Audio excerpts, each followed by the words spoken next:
Hello, my name is Jay Ocampo. Welcome to Module 2, Lesson 1 of our Cisco ENCOR video series about virtualization technologies. On this lesson, we're going to talk about why server virtualization such as virtual machines are relevant. We will also talk about what hypervisors are, and we will discuss a bit about VMware ESXi. There's also another important topic which talks about virtual machine managers or VMMs. In contrast on what VMs can do, we will also talk about containers. The last topic will be about virtual switching, which will give you a view on how networking works within the virtual environment. Welcome to our first topic of virtual machines, where we're going to define what is a virtual machine and the components that makes up a virtual machine. Virtualization has been around for a very, very long time, right? It's been here for a while and it's only growing. If you have managed a server environment, you may mostly notice the average memory and CPU utilization of these servers. Some was like 40%, 30%, or worse, just 10%, which is very, very low. So you see what's the problem here, right?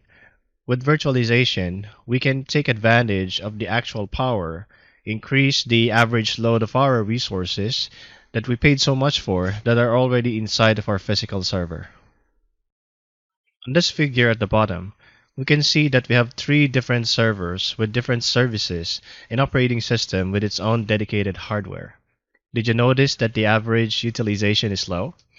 Those unused resources cannot be used for new server requirements such as for new applications. With a figure on top, our web, app, and database servers can be converted to virtual machines. These virtual machines will be managed by a hypervisor, which is sitting on a cluster of physical hardware. Additional application requirements does not incur additional cost as long as there is enough hardware resource on the hardware cluster. Let's further talk about what VMs really are. So the first thing is server mobility. Deploying servers using virtualization is more flexible. Each virtual machine can be relocated from a member physical server cluster or what we call as a host to another. This happens if a member server where this VM sits fails and need maintenance. There's another important concept here which talks about hypervisors. The key element of virtualization is a hypervisor. It allows a system to abstract operating systems and applications from the physical server hardware. This allows the underlying host machine to independently operate these virtual machines as guest VMs. So what are the benefits of hypervisors? Hypervisors provide a uniform virtualized hardware interface to the operating system, which is installed above the virtualization layer. It separates the physical hardware into multiple resource units that all draw from the physical pool. You can also run multiple instances of a single OS or different types of OS running simultaneously on a single server. The virtualization layer can provide additional management option for interacting with systems running on a VM. This makes administration of the system so much easier. Now let's talk about the VM components. A VM is a logical entity hosted on a virtualization server. It's a logical container that holds all resources that an operating system needs to operate. These resources can be graphics cards, memory, processor, networking, and so on. As far as the operating systems running in a VM is concerned, there is no difference between these components and the components that would be available in a physical server. VMs also have hardware specifications. However, in the VM environment, some hardware specifications vary according to the physical resources that are available in the pool. There are four primary resources needed to run a VM. The first one is CPU and memory. We also have virtual disks. We also have virtual NICs and other controller devices, such as if you want to install an OS using an ISO file. Let's further talk about VM components, and we will start with CPU and memory. CPU and memory are the two components that directly affect the performance of the VM. They are also the two resource types that are most dependent on server physical resources. Remember that time when your laptop is running with only 4 GB of RAM in a very old and slow Intel processor, and every task seemed to take forever to process. So, ensuring that you have sufficient amount of CPU and memory gives you assurance that your VM will run properly. This figure shows the relationship of the physical CPU and memory to the operating system within a virtual machine. CPU and memory are both assigned virtual resources of a VM. The OS will detect the CPU and memory as if these are physical resources. The OS is actually unaware that it's running on a virtualized environment and will just rely on the assigned resource to the VM. Note that it's not efficient to oversubscribe the resources by assigning more to VMs than what is available in the physical hardware. Now let's talk about virtual disks. A VM has a set of containers called data stores. For each VM, a specific amount of space from one of the data stores is available that contains all the files of the VM. This figure shows an ESXi host with a data store that contains a VM in a virtual machine disk with extension name of .vmdk. Whenever you create a new VM, resources such as CPU, memory, and disk size must be assigned to it. There are also a couple of virtual disk modes specifically with VMware. These are dependent, independent persistent, and independent non-persistent modes. All these three modes basically are different behaviors of virtual disks or VMDKs when a snapshot is taken. Let's further talk about these modes. The first one is dependent disk mode. Dependent is the VMware default disk mode, which means that when you take a snapshot of a virtual machine, all disks are included in the snapshot. When you revert back to the previous snapshot, all data are reverted back to the point of taking a snapshot. The second mode is independent persistent mode. Disks in persistent mode behave like dependent disk mode, except that all data is written to a disk. It stays permanently even when you revert back to a snapshot. For example, you have added a new disk to a virtual machine and you want to keep all the data permanently. That is the case even in the event of reverting back to the snapshot. Persistent mode is good. For example, if you want to keep some logs or data permanently, so you can have log data consistent even after reverting snapshot back in time. The third mode is independent non-persistent mode. Non-persistent mode is the best way to describe as read-only virtual disk. When a new file is created, data is not written to a disk, but to a redo file, and in the event of that virtual machine is powered off or a snapshot is deleted, all data is discarded. Let me provide some more information about the virtual disks. After saving the VM, you will see a couple of files with a .vmdk format. This format that says vm_name.vmdk is the disk descriptor file, while the other one that is named as vm_name-flat.vmdk is the disk data file. Note that you can easily copy or move virtual disks on the same host or between hosts. Most of the configurations will be retained after the move. Now let's talk about VNICs. A virtual network is an interface between the virtual machines that exit from the ESXi host and enter the physical network. Determining the type that is used typically depends on the type of guest operating system and applications that are installed. Note that there are several options available that enable VMs to reach the network. This illustration shows a virtual NIC as part of the virtual machine. When creating a new VM VNIC adapter, there are several supported options from which to choose. The choice is important for the guest operating system to properly detect the virtualized hardware. Remember, a maximum of 10 VNICs are allowed per VM. But, only one is typically used, so only one VLAN or port group can also be used on each VNIC.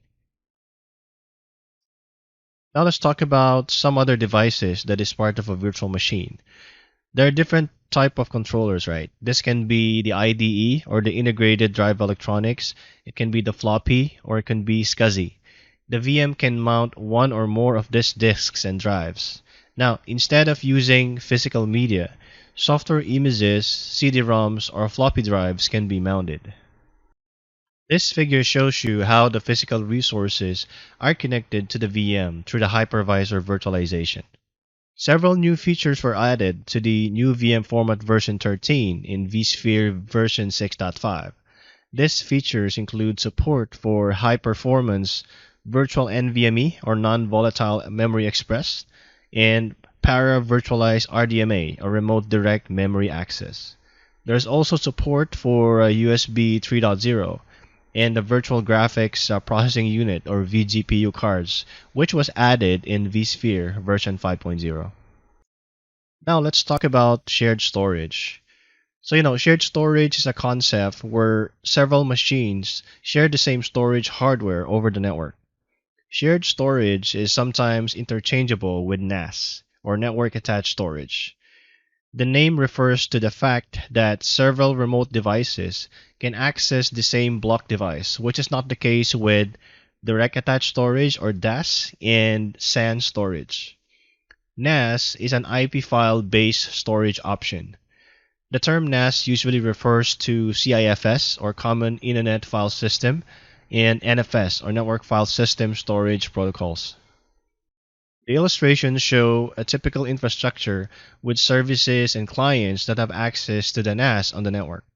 The operating system that shares a NAS storage has a complete overview of the files that are being shared. The files on the NAS are readable locally from the operating system, which is why it is possible to create snapshots of the files or file-based backups. Ideally, the data on NAS storage is running on hardware storage in a redundant array of independent disks or RAID because it allows fast data backups and better reading speeds depending on the RAID level.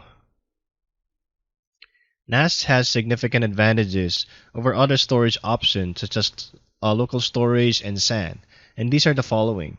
NAS provides the use of IP connectivity. It provides a low cost of management. It offers high availability.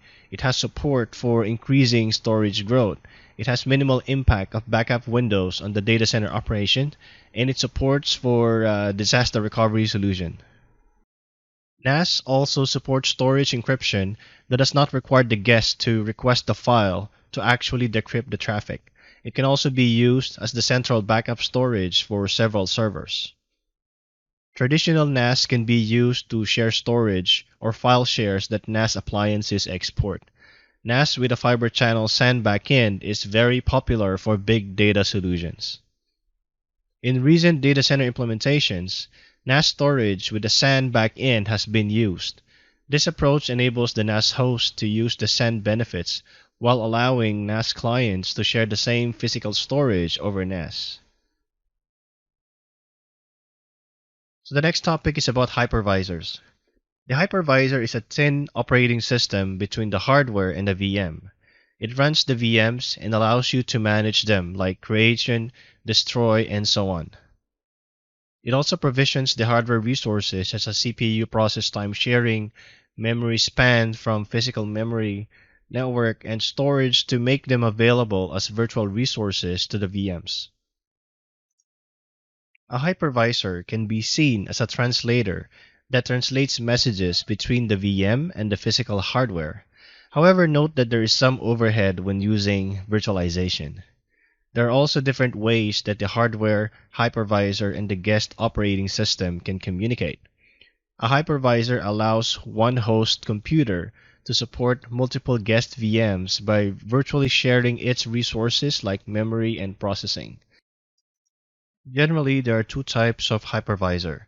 The first one is a Type 1 hypervisor, which is also called a bare metal hypervisor, which runs directly on the host hardware. The second type is a Type 2 hypervisor, which is called the hosted hypervisor, which runs as a software layer on an operating system like other computer programs. Now let's describe each of the hypervisor types. The figure shows a VMware server as an example of a host operating system based virtualization or Type 2. This type of virtualization is typically used for application development and testing. In operating system based virtualization, the virtualization software runs as a normal program in an operating system environment. There are a couple of requirements and benefits of an operating system-based virtualization. First is that it requires a PC or server that has an installed operating system, such as a Windows or a Linux server.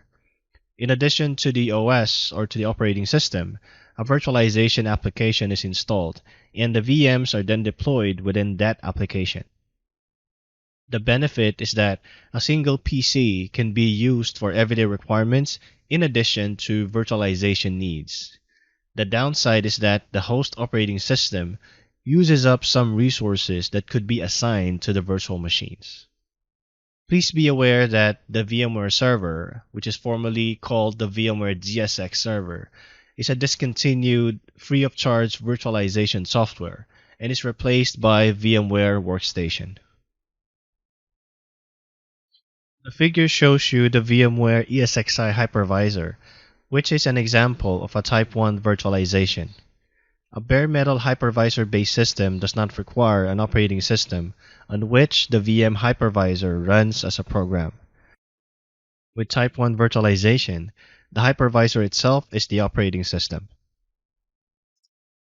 There are a couple of requirements and benefits of a bare metal hypervisor-based virtualization. Number one, VMs are installed in the virtualization software. The resources that are available to the VMs are maximized, and potential bugs and security vulnerabilities of the host operating systems are avoided. This approach is often used for server deployments, where a server is dedicated as a host and all its resources are dedicated for VM deployments. The bare metal hypervisor-based virtualization is usually employed on a large-scale deployments and if maximum performance is desired. In all virtualization configurations, the hypervisor enables the virtual environment. Let's talk about the responsibilities of the hypervisor. It provides resources to individual operating systems or VMs by partitioning the resources of the physical server or host on which it is installed. It also provides connectivity between VMs and between the VMs and the external network resources. And lastly, it provides isolation between individual VMs. Now let's talk about the virtual switches. A virtual switch or vSwitch is a virtualized system that allows network VM interfaces to be assigned.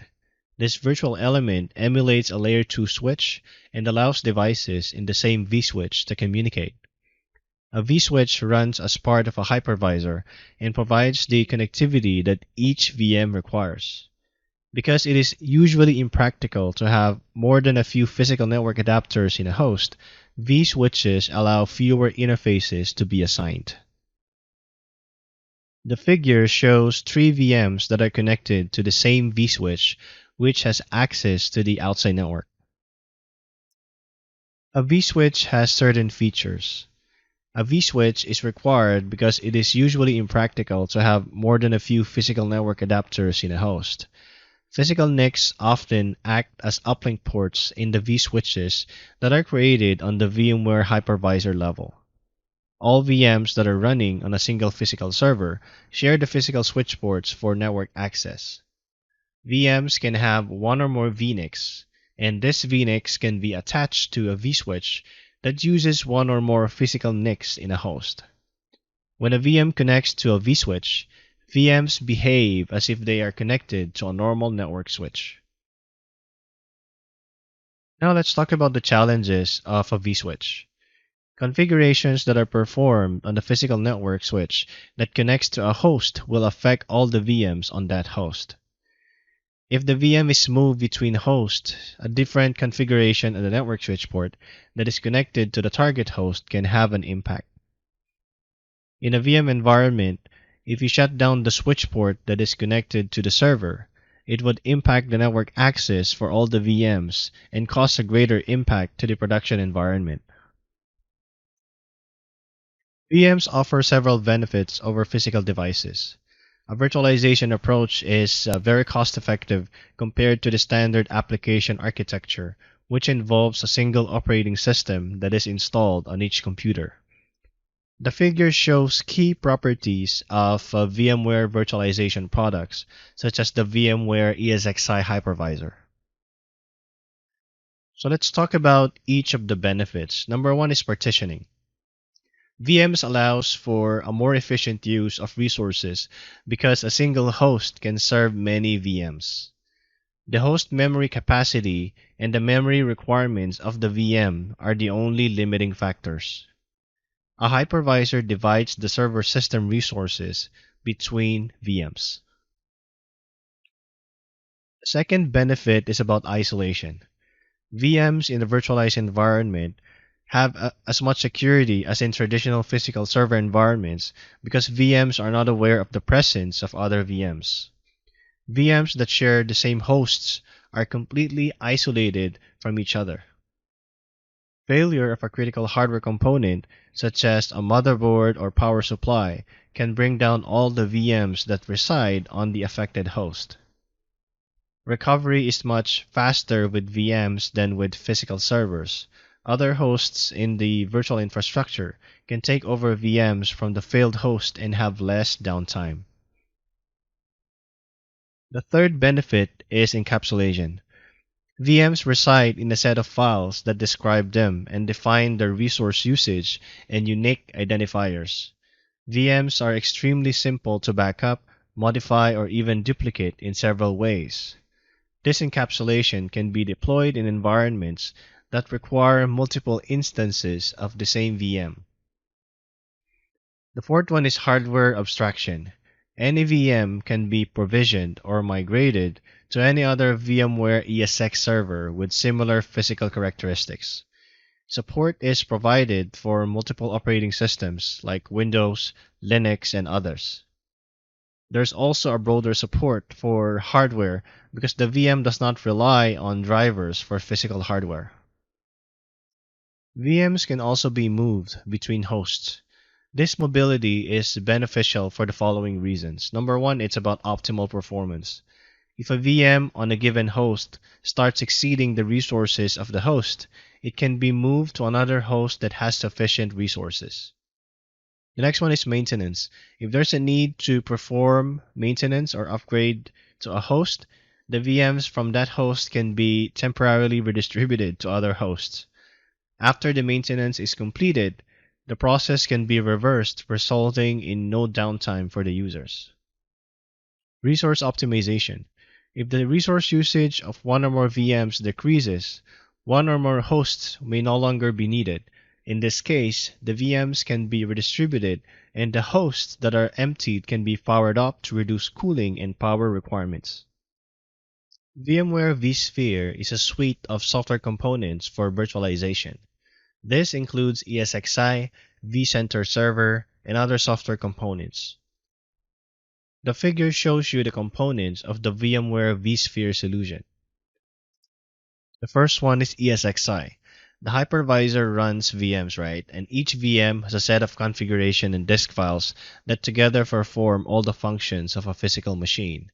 Through the ESXi server, you run the VMs, install operating systems, run applications, and configure the VMs.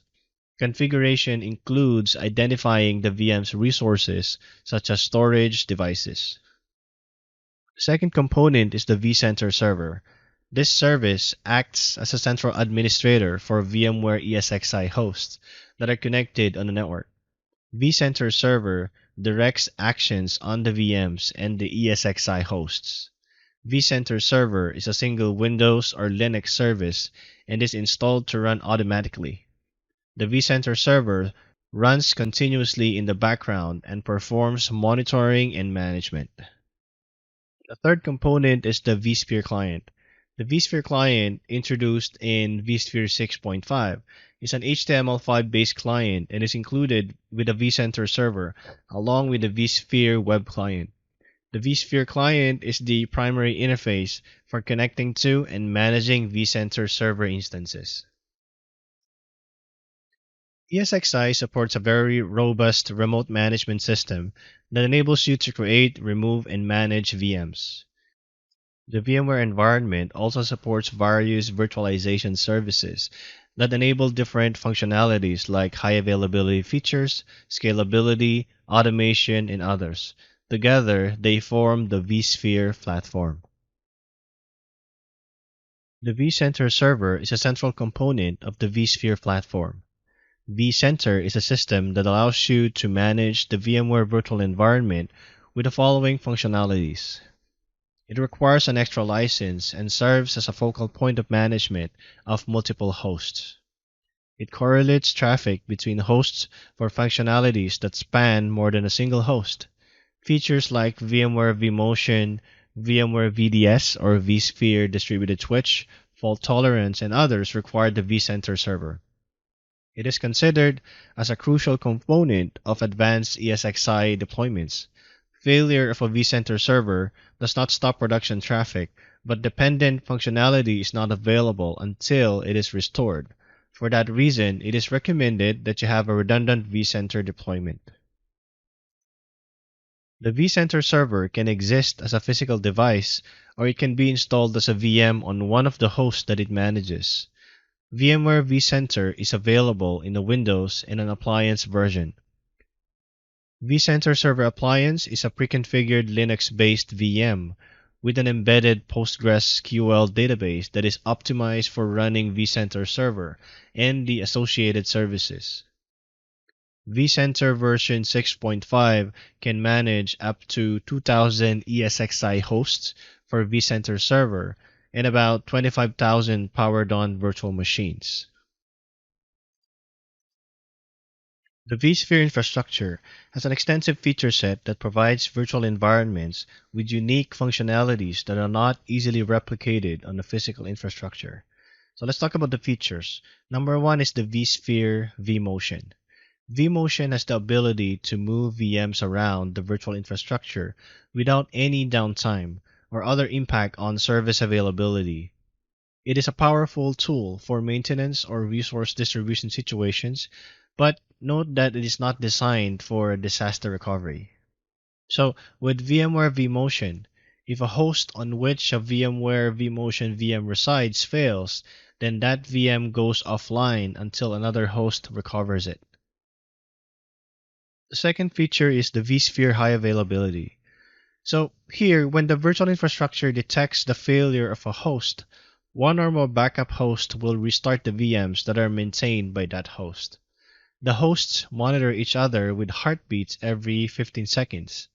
If a host fails to respond and is unreachable by ping for 15 seconds, it is isolated and the VMs are running on that host are restarted on another host. With HA, the isolated host is also aware of other hosts. If it does not receive a heartbeat from any other host in the cluster, it declares itself isolated from the network. The third feature is the vSphere fault tolerance. This function allows the VM to survive the failure of a host with zero downtime. If the active host fails, the input-output requests are simply redirected and transactions continue without interruption or loss. Any change that happens on the active host or primary host is immediately synchronized to the standby host through the VMware fast checkpointing system. The vSphere fault tolerance feature provides instantaneous failover and continuous availability with the following benefits such as zero downtime, zero data loss, and no loss of TCP connections. The fourth feature is the vSphere DRS.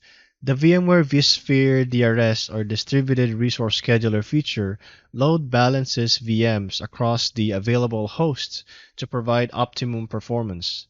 Migrating the VM is done automatically using the underlying vMotion feature.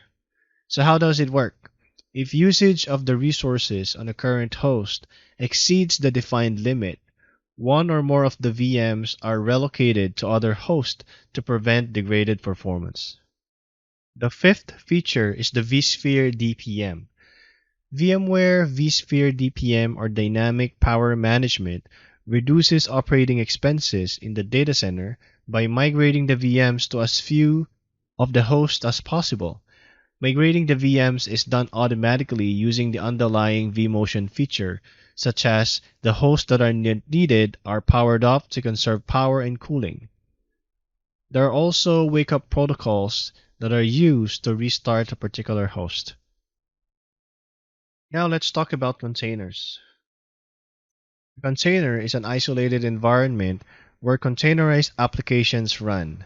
It contains the application along with the dependencies that the application needs to run. Even though they have these and many other similarities to VMs, containers are not the same as VMs, and they should not be referred to as lightweight VMs. A VM includes a guest operating system, which typically comes with a large number of components, which includes the executables, libraries, and dependencies that are really not required for the applications to run. It's up to the developer to strip any unwanted services or components from it to make it as lightweight as possible. Remember that a VM is basically a virtualized physical server, which means it includes all the components of a physical server, but in a virtual fashion. Containers, on the other hand, share the underlying resources of the host operating system and do not include the guest operating system as VMs do. Containers are therefore lightweight or small in size. Container image is a file created by a container engine that includes the application code along with its dependencies. Container images become containers when they are run by the container engine. Because a container image contains everything that the application code within it needs to run, it is extremely portable or is easy to move and be migrated, right? So container images eliminate some typical problems such as applications working on one machine but not on another and applications failing to run because the necessary libraries are not part of the operating system and need to be downloaded to make it run. A container does not try to virtualize a physical server as a VM does. Instead, the abstraction is the application or the components that make up the application.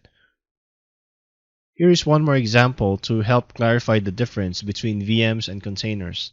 When a VM starts, the OS needs to load first, and once it's operational, the application in the VM can then start and run. This whole process usually takes minutes, right? So when a container starts, it leverages the kernel of the host OS, which is already running, and it typically takes a few seconds to start. There are many container engines to create, run, and manage containers. The most popular container engine is the Docker engine. Also, let me show you a list of some of the other container engines options that are available. We also have RKT, which is pronounced as Rocket. We also have Open Container Initiative. We have LXD from Canonical Limited. We also have Linux vServer and Windows containers. Earlier, we spoke about what a virtual switch is, right? On this section, let's further describe how it works. Again, a virtual switch or vSwitch is a software-based layer 2 switch that operates like a physical Ethernet switch. A vSwitch enables VMs to communicate with each other within a virtualized server and with external physical networks through the physical network interface cards or PNICs. Multiple vSwitches can be created under a virtualized server, but network traffic cannot flow directly from one vSwitch to another vSwitch within the same host, and the vSwitches cannot share the same PNIC. This figure shows a virtualized server with two vSwitches connected to the virtual network interface cards of the VMs, as well as the PNICs. vSwitch 1 and vSwitch 2 are linked to PNIC 1 and the PNIC 2. This is to have access to the physical network. Since the network traffic cannot flow from one vSwitch to another, network traffic from AppVM destined to the external network needs to flow through the virtual firewall. Now, one of the downsides of standard vSwitches is that every vSwitch that is part of a cluster of virtualized servers needs to be configured individually in every virtual host. This problem is solved by using distributed virtual switching. Distributed virtual switching is a feature that aggregates virtual switches together to form a cluster or virtualized servers and treats them as a single distributed virtual switch. Here are some of the benefits of distributed switching. Distributed switching provides a centralized management of vSwitch configuration for multiple hosts in a cluster, which simplifies administration. It helps migration of networking statistics and policies with virtual machines during a live VM migration. Distributed switching can also provide configuration consistency across all the hosts that are part of the distributed switch. Here are the most popular vSwitches. We have a Cisco Nexus 1000VE series virtual switch. We also have a Cisco application virtual switch. We also now have an application virtual edge. We also have a Cisco Open vSwitch or OVS. We have an IBM DVS 5000V. And we also have the vSphere switch. Now let's talk about container bridging. Like VMs, containers rely on vSwitches, also known as virtual bridges. This is used for communication within a node or server or to the outside world. Docker, for example, by default creates a virtual bridge called Docker 0, and it is assigned with a default subnet block of 192.168.00/16. This default subnet can be customized, and user-defined custom bridges can also be used. This figure shows how every container created by Docker is assigned a virtual Ethernet interface or vEth on Docker 0. The vEth interface appears to the container as ETH0. The ETH0 interface is assigned an IP address from the bridge's subnet block. As more containers are created by Docker within the node, they are each assigned an ETH0 interface and an IP address from the same private address space. All containers can then communicate with each other only if they are within the same node. Containers in other nodes are not reachable by default, and this can be managed using routing at the OS level or by using an overlay network. If Docker is installed on another node using the default configuration, it ends up with the same IP addressing as the first node, and this needs to be resolved on a node-by-node basis. So, a better way to manage and scale containers and the networking connectivity between them within and across the nodes is through the use of a container orchestrator such as Kubernetes. On this lesson, you'll learn about what virtual machines are and what are its components like CPU and memory, networking, storage, and other peripherals. We also talked about what hypervisors are and what are type 2 and type 1 hypervisors is, right? We also discussed the role of a virtual machine manager or a VMM in a virtual environment. Containers were also discussed and what are its benefits over virtual machines. And lastly, we spoke about virtual switching, which provides networking features in the VM or container environment. Thank you.